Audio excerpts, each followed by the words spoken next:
Hello class, welcome in the class 12 chemistry, and we are going to start a very important chapter of inorganic portion, that is coordination compounds.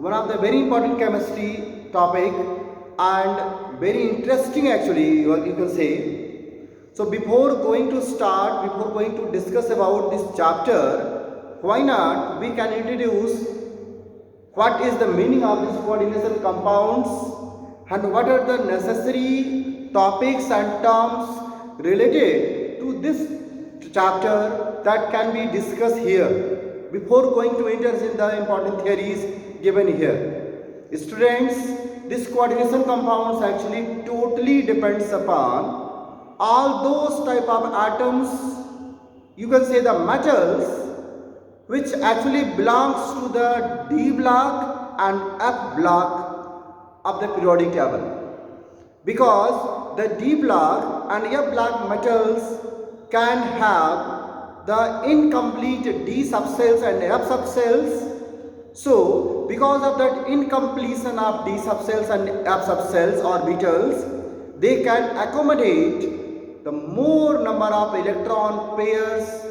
shared from the different entities, different groups or different particles, ions, atoms.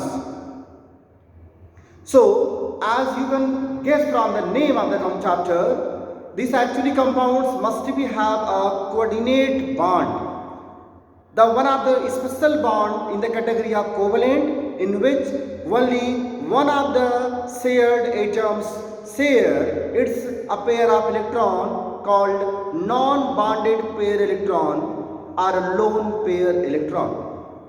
So simply you can start the chapter from here by achieving it that D block and F block metals can be participate in the coordination compounds, and all those species, groups, atoms or ions having a lone pair orbitals, lone pair electron can be participate with the D block, and F block metals can form to this kind of compounds called coordination compounds.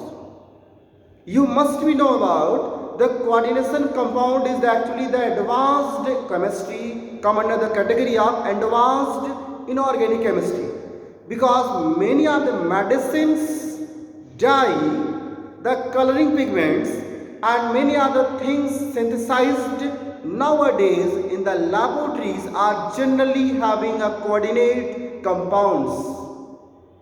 Many other things around us actually are the compounds of or coordinates compounds.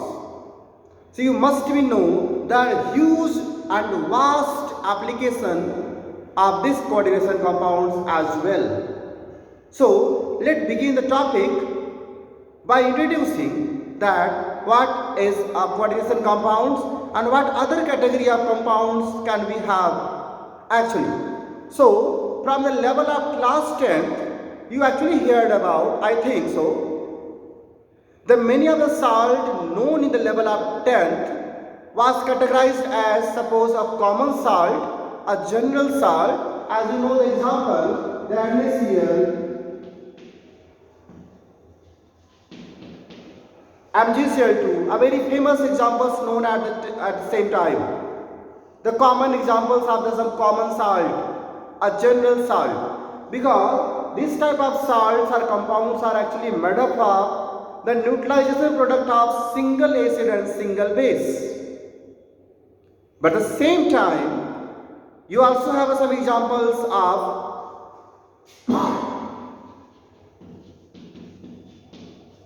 sodium aluminate in the level in the given 10th level. You can say that the sodium aluminate must be not the mixture, must be a compound actually, but at the same time it can be prepared by the mixing of two different base with a given acid, because the cations must be generally come from the base, and you can see this kind of salt what we having is having two different cations coordinate, or you can say the bonded with a single anion. Whenever the two different cations bonded with a single anion or two different anions bonded with a single cations, they are generally come under the category of mixed salt. At the same time, you can take example of sodium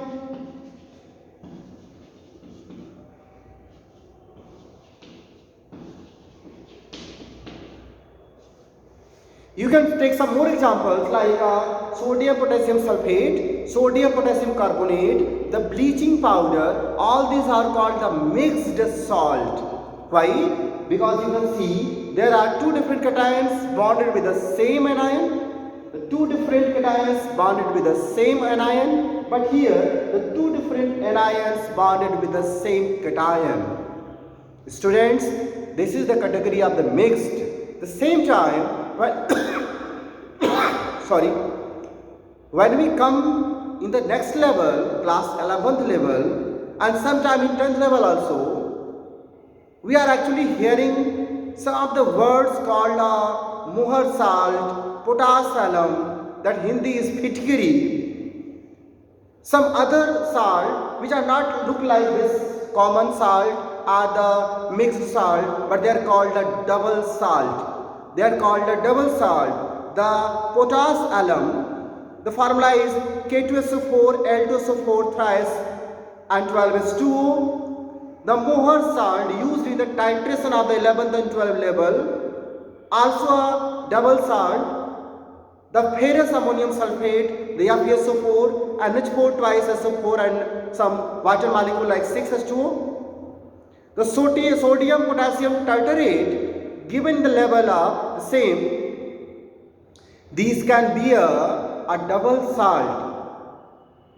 But the same time, our chapters belongs to not among any of these.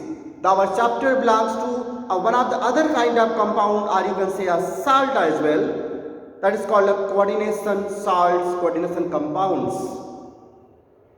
These type of common salt, mixed salt, double salt and coordination salts, we are having a 4 different category around us, in which we are going to deal with the coordination salt first. This whole chapter belongs to what is the meaning of coordination compounds, what different theories belongs to clear and explain the arrangement of the cations or anions together in the coordination entirety. When I call here entirety, it's actually given or stand for the single species. It may be a cation, anion or a neutral, but this is a single species. That is here word used for entirety. So let's learn about this. Then we'll start one of the important and famous theory called Werner's theory. But before going to interest in the Werner's theory, why not? Let's first discuss what is the meaning of the coordination compound. And for that, I am going to take some example of coordination compounds to explain the related terms and requirements of the coordination compounds. Let's start. I am taking the example of the same example taken by the Werner's, because that example is actually important one also.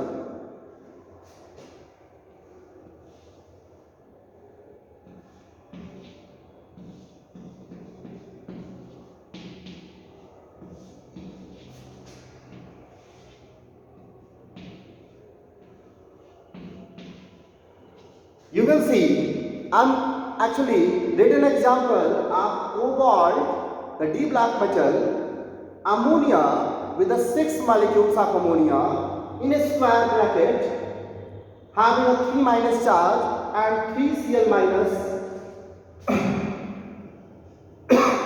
3 Cl minus. This would be minus or plus. Because I am putting here 3 Cl minus, I think there should be a plus now. Okay. So I am taking a 3 plus, it will be 3 plus actually. Because this Cl minus must be neutralized the actually complex. So let us first discuss what is this. Actually, this whole square bracket this whole square bracket called a coordination sphere or coordination entity, and this is called actually coordination complex as well. This whole compound called coordination salt, because this is a cationic part, this is an anionic part. The coordination compounds may be cationic, may be neutral. For example, I have given some example of this.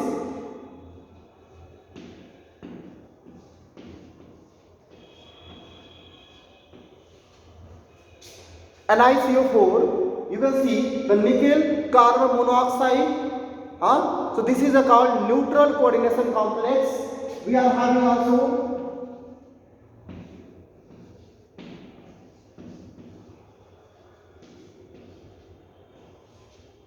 K4FeCl6 called potassium ferrocyanide. Recently we are using this potassium ferrocyanide in the chemistry laboratory for the test of you just did a one test now where we just use the potassium ferrocyanide. Yes, the test of ferric. Very good. You just remember this. The test of ferric. We are using this use this potassium ferrocyanide a colorless solution now. Okay, fine. Students, listen here. So the coordination complex can be a cationic complex, can be a neutral complex, or can be anionic complex. How can you say this is anionic? Because this whole complex is just neutralized by potassium, which is a cation. So complex must be having a negative charge. That's why there should be a complexion, there should be a neutralization between them. Okay, let's discuss about that. What term we are going to use this? What term? Actually, this is called a central metal atom. I am going to write here, see one by one.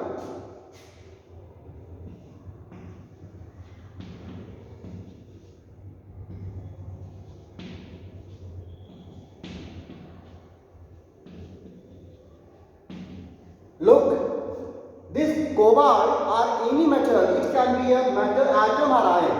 Ion when carry a charge, atom when no charge carried by the atom.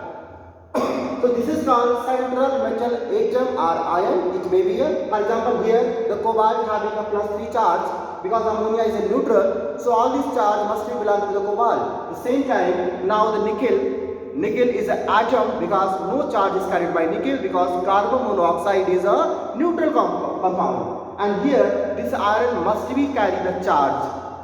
So now this is called iron, Fe, ion, nickel atom, and cobalt. What? Cobalt ion. Very good. So this is called central metal atom. This we have like a Lewis.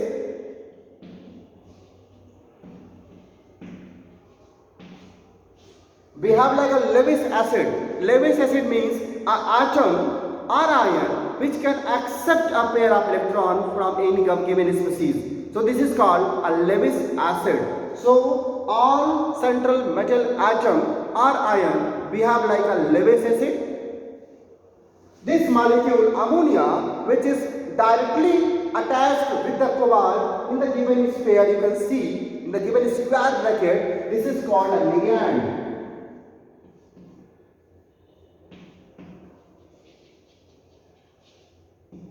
This is called ligand.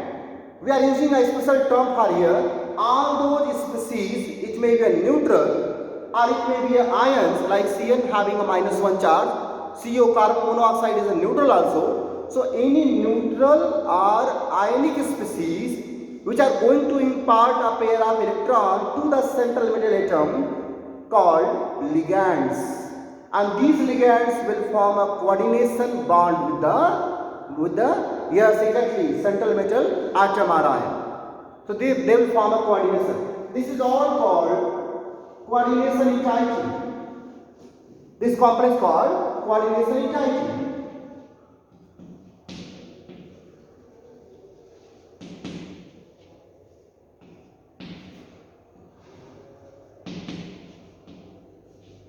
Okay, so this is called coordination entity, also known as coordination complex.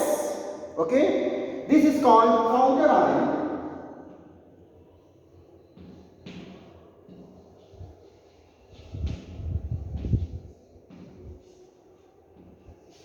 counter ion, because these 3 Cl minus actually balance the coordination entirety because having a plus 3 charge.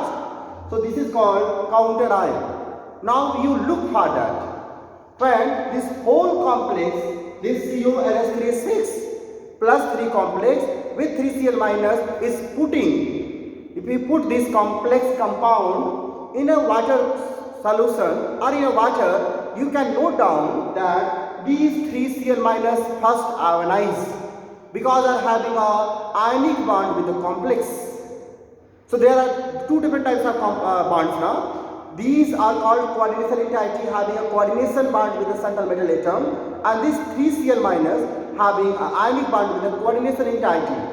So this 3 Cl minus is going to be ionized in the water. So they are called ionizable counter ion. Called ionizable counter ion and responsible for the primary valency.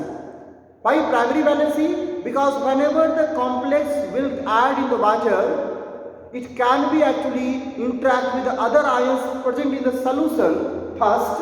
So 3 Cl minus first to be interact with the other solution particle. So they are called a primary valency and ionizable as well.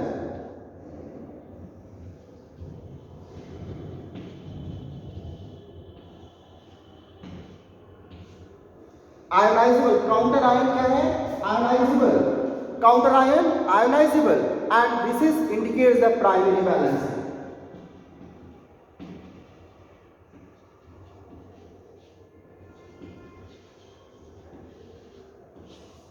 Primary valency.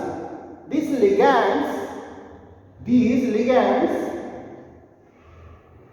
ligands actually form a coordination bond with the central metal atom or ion. So they will actually decide the secondary valency. Means after these 3 Cl minus interacting with the given ions, the further reaction, the further process will be depends upon the ligands. So they are called they are actually direct the secondary valency. Responsible for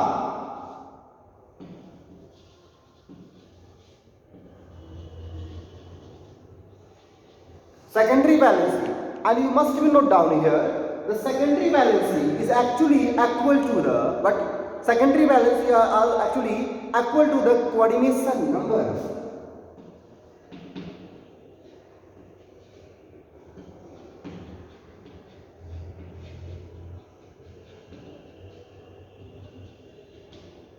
What? Coordination number. So students, you must note down here, ligands responsible for secondary valency also equal to the coordination number, and they are non-ionizable. Non-ionizable because the coordination bond do not ionize in the given water solution. They are ionic, they can be ionized, and they first be interact with the other ions, so they called primary valency as well. They are secondary valency equal to the coordination number. Actually coordination number you can easily explain it about the terms. Number of coordinate bond formed due to the number of ligands present is called coordination number. Means how many number of coordination bonds are formed by the central metal atom or ion. They are called coordination number. They are secondary valency as well. They are non-ionizable. They are called ligands because it all things depends upon ligands. Okay? I think you are getting, you are getting my point. Okay. Next thing is about all these things, central metal atom ion. Sometimes, as I said earlier, the central metal atom will not carry any charge, fine. But if the central metal atom carry a charge, that charge called oxidation number. The charge called oxidation number.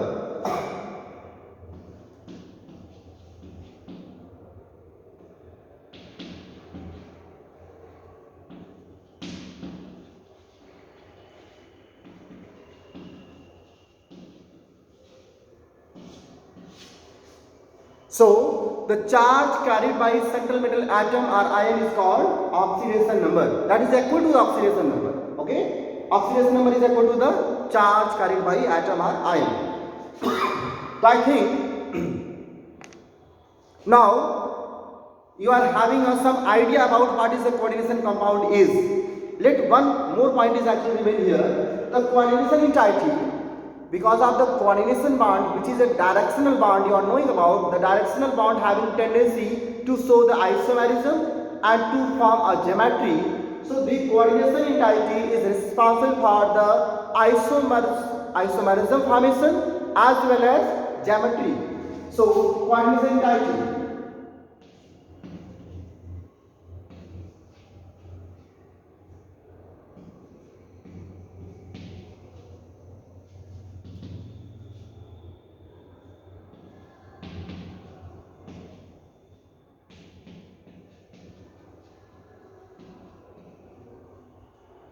Okay, so you can get point. The coordination entirety or coordination sphere can show geometry and form isomerism. Okay, so because of the fixed spatial arrangement in your syllabus, the main geometries are given that are the octahedral geometry, tetrahedral, square, planar. The three main geometries are given basically in your syllabus, in your chapter. So students, you can see that all about the coordination compound is the relevant idea. What are the coordination entities is, how the ligands are going to be participate in the bonding, what are the interaction ion or counter ions having a role, and what are the different kind of geometries and isomerism formed by the complex. One more thing about the different theory belongs to the explanation of the formation of coordination complexes and their properties and application or role in the industry. We have to go through some of the important properties, some of the important theories like a Werner's theory, like a valency bond theory, like a crystal field theory, and like a ligand theory.